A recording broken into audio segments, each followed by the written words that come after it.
Good morning. Welcome back to my channel. It would probably be helpful if I learned how to actually sit down on a bench for this. Welcome back to my channel. My name is Megan if it's your first time here. Thank you so much for joining me, and to the 225 people that have subscribed to my channel since last week. I mean, you guys are awesome. Thank you. I really only expected to have a few people, so I'm so grateful that you guys want to follow along on my journey. Today I'm going to be talking about why I want to hike the Appalachian Trail and how I'm able to take the time off to be able to do that. So it's been said that if you get out there and you don't have a why for doing it, you're just like, oh, I want to go on a hike, and you just decide that you're going to do this 2,100 mile thing. A lot of the times you will fall into the 80% of people who do not finish the trail, from what I've heard. So back in, I guess, April, whenever things were really slowing down in the world, and we had a lot of time on our hands to go on YouTube or just do some research on Google or watch people on Instagram, I decided that I wasn't taking full advantage of my job, which I'll tell you about in just a little bit.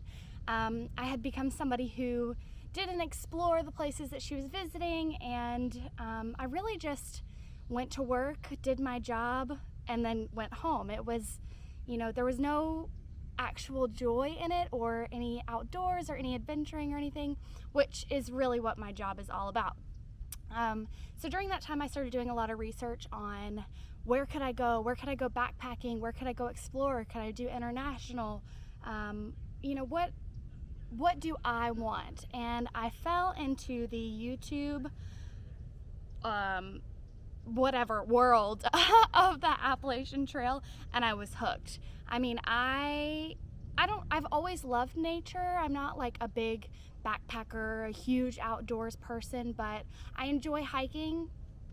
So that was my first reason, because I like to hike, and I feel like you have to like to hike to be able to go and walk 2,100 miles, 2193.1 apparently as of 2021 to be exact. So that was my first reason. I enjoy hiking, and I think that that's usually a lot of other people's.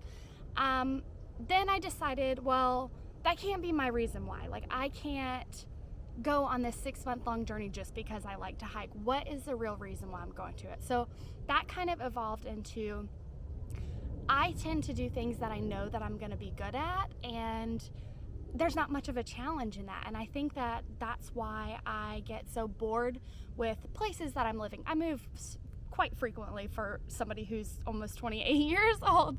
But that's, I decided that I needed to have a challenge. So that's part 2 of why I'm hiking the AT. I wanted something to challenge me and to know that I could succeed at anything that I do put my mind to, whether it be easy or difficult.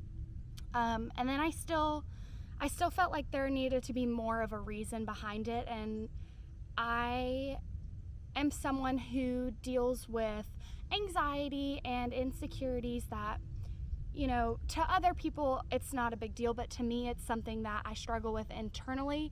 And I feel like while I have a connection with my wonderful friends and family, whenever I go outdoors or I'm on a hike and I see a majestic view, which people say that the AT doesn't have great views, but I went out on a 5-day hike and I saw incredible views of the Blue Ridge Mountains. So when I get out there and I feel that connection with the world, and I know that it's like, kind of taboo to talk about religion or anything, but I do believe in God, and I feel so close to God, and I feel like nature gets me, and God is right there along with me, and my loved ones have passed on.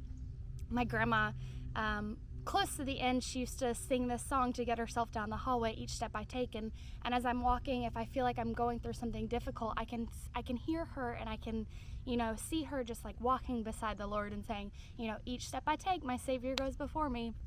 And I know that that's going to be something that really gets me through the 21,000, the almost 2,200 miles of the Appalachian Trail. I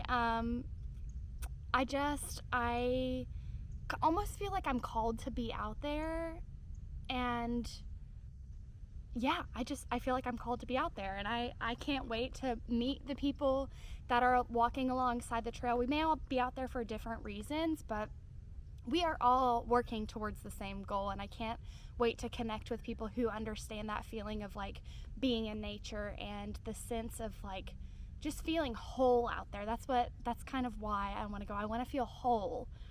So that's pretty much my why of hiking the Appalachian Trail. I can't wait. I'm so excited. I'm just like, I think I probably think about the Appalachian Trail more than anything else, like 24 hours a day. Okay, maybe not 24 because I'm an old lady and I like to go to sleep, but I think about the Appalachian Trail quite a bit.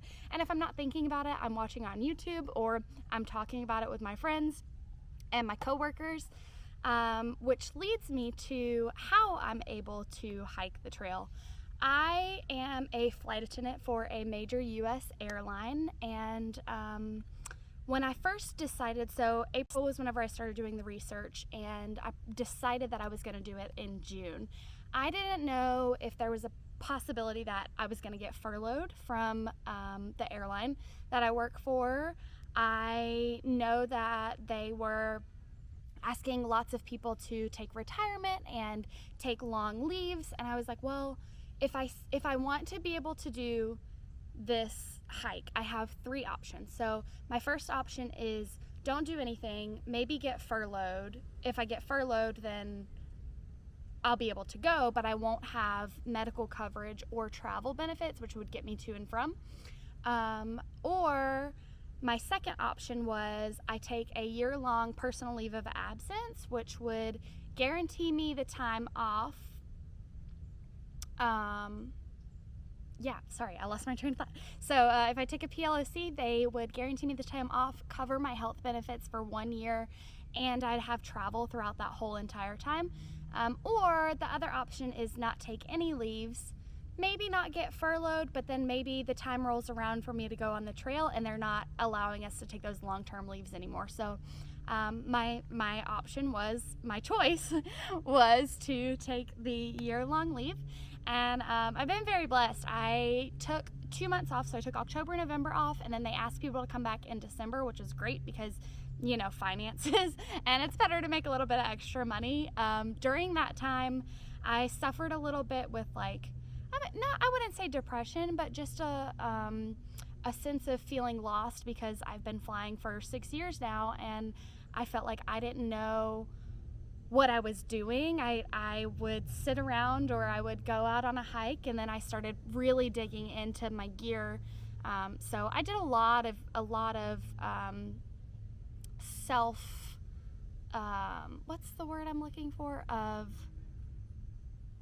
can't even think of the word. I did a lot of